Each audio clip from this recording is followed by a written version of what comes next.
ഇന്നലെ ഹൈദരാബാദിലെ രാജീവ് ഗാന്ധി സ്റ്റേഡിയം സാക്ഷ്യം വഹിച്ചത് IPL ചരിത്രത്തിലെ തന്നെ ഒരു അപൂർവമായ ഉദയത്തിനായിരുന്നു.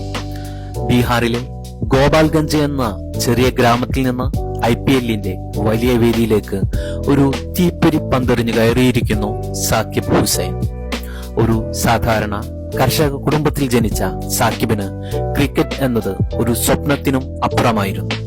ഒരു നേരം ഉണ്ണാൻ വക കണ്ടെത്താൻ പാടുപെടുന്ന കുടുംബത്തിന് ക്രിക്കറ്റ് ഷൂ എന്നതുപോലും ആഡംബരമായിരുന്നു.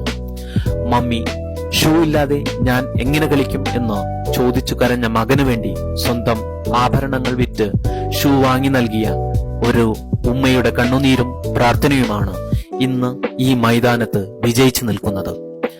തന്റെ അച്ഛന്റെ രോഗവും സാമ്പത്തിക പ്രയാസങ്ങളും സാക്കിബിനെ തളർത്തിയില്ല. പകരം വേഗത്തിൽ പന്തെറിയാനുള്ള കരുത്താണ് നൽകിയത്. നാട്ടിലെ ടെന്നീസ് ബോൾ ക്രിക്കറ്റ് ടൂർണമെന്റുകളിൽ കളിച്ചു കിട്ടുന്ന ചെറിയ തുക കൊണ്ട് കുടുംബം പുലർത്താൻ ശ്രമിച്ച ആ പയ്യൻ ഇന്ന് കോടികൾ വിലമതിക്കുന്ന IPLൽ താരമായി മാറിയിരിക്കുന്നു.